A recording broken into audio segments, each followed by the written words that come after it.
नमस्कार दोस्तों, आपका स्वागत है हमारे चैनल पर। आशा करता हूँ कि आप सब ठीक और स्वस्थ होंगे। तो चलिए इसी के साथ बढ़ते हैं आज की खबरों की तरफ। दोस्तों, जहां देश में एक जगह लोग कोरोना जैसी महामारी से जूझ रहे हैं, वहीं दुनिया के कई वैज्ञानिक कोरोना की वैक्सीन बनाने में लगे हुए हैं। वही अब वैक्सीन पर एक बड़ी खबर निकलकर सामने आ रही है, जिसकी सटीक जानकारी हम आपको इस वीडियो में देंगे। बस आप इस वीडियो के साथ अंत तक बने रहिए। इसी के साथ ही दोस्तों, आपको ले चलते हैं आज की मुख्य सुर्खियों की ओर, जहां आपको सबसे पहले बताएंगे देश में कोरोना का क्या है हाल। वही देश में फ्री कोरोना वैक्सीन देने के लिए स्वास्थ्य कर्मियों की लिस्टिंग शुरू, स्टोरेज सप्लाई की भी जोरदार तैयारियां। नई सैटेलाइट तस्वीरों में हुआ चीन की करतूत का खुलासा। सर्दियों के लिए डोकलाम में बना रहा बड़ी सुरंग। अमेरिका से खुशखबरी, दिसंबर से लोगों को मिलनी शुरू हो सकती है कोरोना वैक्सीन। सोना खरीदने का सबसे अच्छा मौका, आज हुआ इतना सस्ता, चांदी में भी भारी गिरावट। मार्च 2021 तक सभी अकाउंट्स को आधार से इस तरह करें लिंक। जानिए एफएम ने क्या दिए निर्देश। छोटे किसानों के लिए खुशखबरी, जेब से बिना खर्च किए मोदी सरकार से पाए 36,000 रुपए सालाना। पबजी दोबारा खेलने के लिए हो जाए तैयार, रीलॉन्च के लिए माइक्रोसॉफ्ट का मिला साथ। जी हाँ दोस्तों, ऐसी और भी कई बड़ी खबर और अपडेट निकल कर आ रही है, जिनकी सटीक जानकारी आपको इस वीडियो में देंगे। लेकिन उससे पहले आपसे एक छोटी सी रिक्वेस्ट है। मुझे इस वीडियो को बनाने में बहुत मेहनत लगती है, तो इस मेहनत के लिए वीडियो पर एक लाइक जरूर कीजिए। साथ ही वीडियो के नीचे दिए गए लाल बटन को दबाकर चैनल को जरूर सब्सक्राइब कर लीजिए और पास में जो घंटी का छोटा सा बेल आइकन है उसे भी जरूर दबाएं, ताकि आपको दिन भर की बड़ी खबरों की जानकारी लगातार मिलती रहे। तो चलिए दोस्तों, एक एक करके सभी बड़ी खबरों के बारे में जान लेते हैं। इसी के साथ आइए आज की सबसे पहली बड़ी खबर पर नजर डालते हैं। देश में कोरोना वायरस के संक्रमितों की संख्या 86,36,012 हो गई है। बीते 24 घंटों में कोरोना के 44,281 नए मरीज मिले और इसी दौरान 512 मरीजों की जान गई। अच्छी खबर यह है कि 106 दिन यानी करीब 4 महीने बाद देश में कोरोना के एक्टिव मरीजों की संख्या फिर से 5 लाख से कम हो गई है। अब केवल 4,94,657 मरीज ऐसे बचे हैं जिनका इलाज चल रहा है। कोरोना के संक्रमण से अब तक 80,13,784 लोग ठीक हो चुके हैं।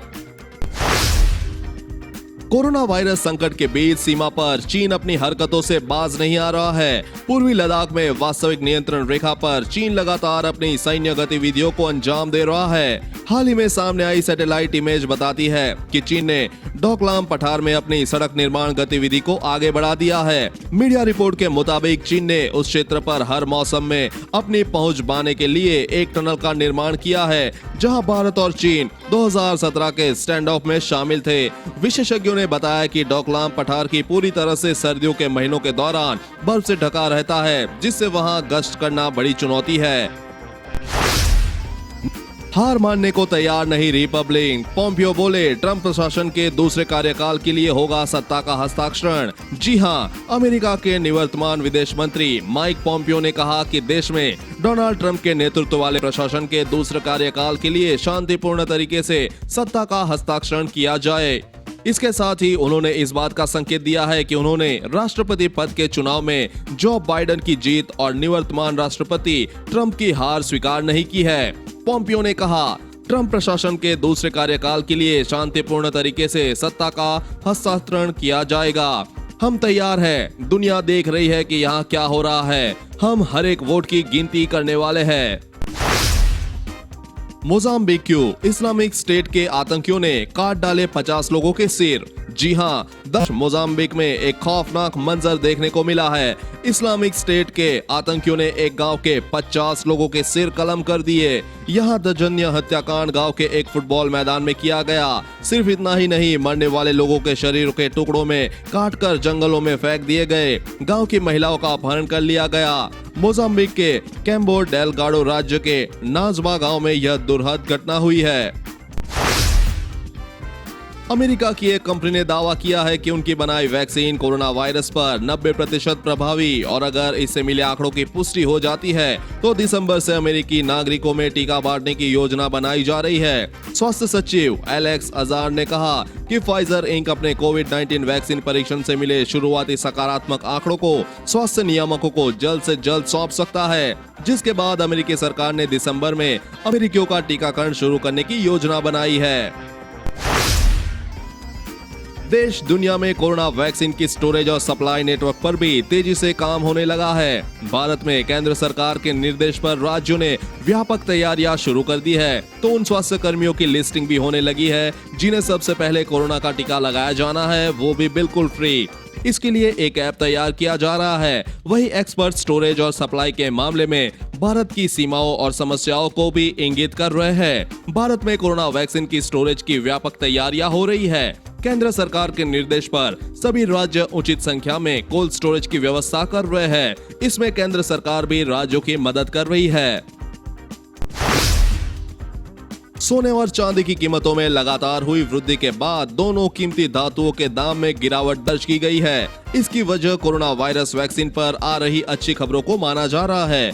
इसी के चलते वैश्विक स्तर पर सोने के दाम में 7 साल की सबसे बड़ी गिरावट आई है, जिसका असर घरेलू बाजार में भी देखने को मिल रहा है। बता दें कि आज दिल्ली सराफा बाजार में सोने की कीमतों में 662 रुपए प्रति 10 ग्राम की गिरावट हुई है। वही अगर चांदी की बात की जाए तो चांदी के दाम 1431 रुपए प्रति किलो सस्ती हुई है। एक्सपर्ट्स की माने तो सोने की कीमत में साल 2013 के बाद से एक दिन में सबसे बड़ी गिरावट हुई है, जिसका असर घरेलू बाजार पर भी देखने को मिलेगा। सरकारी तेल कंपनियों ने आज लगातार 39वें दिन डीजल के दाम में कोई बदलाव नहीं किया है, जबकि पेट्रोल के दाम पिछले 49 दिन से जस के तस बने हुए हैं। दिल्ली में आज पेट्रोल 81 रुपए 6 पैसा और डीजल 70 रुपए 46 रुपए प्रति लीटर है।